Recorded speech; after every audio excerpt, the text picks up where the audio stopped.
Clifford. Life only gives you as much as you can handle. Life only gives you as much as you can handle. Therese, Clifford.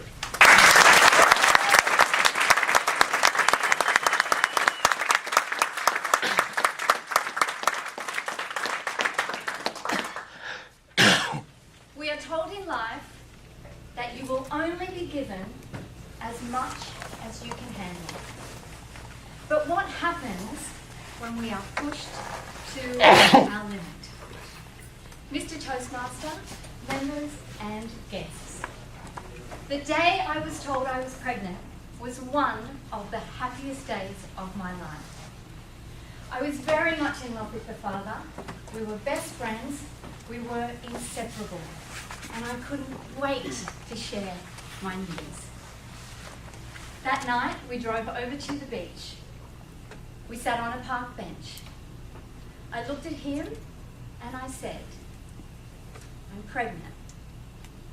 He looked back at me. He reached into his pocket and he smoked a joint. Then he proceeded to say, "Maybe this is meant to be. Maybe this is destiny. Maybe we should get married." The next morning, I received a phone call from his ex-girlfriend.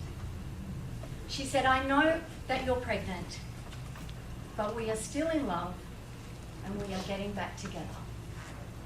I immediately called him and he confirmed it.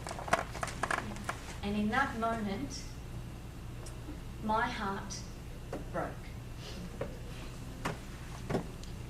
1 month later, I received a phone call from him asking for us to meet. And this little voice inside of me rose up and said, maybe, just maybe, he wants us to be together. We drove over to the beach and we sat in the car.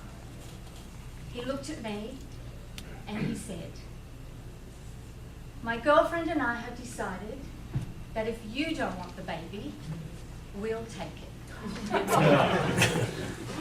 And my heart broke into several more pieces. When I was 7 months pregnant, I put all my emotions aside. And with all the strength inside of me, I wrote him a letter.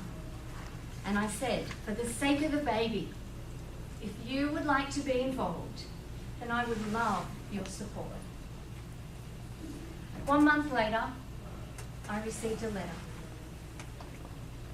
It was a court order for a DNA test. And my heart shattered. How could this man that I loved so much think that I would be unfaithful? How could he see me that way? On the 5th of February, 1995, my beautiful baby girl was born.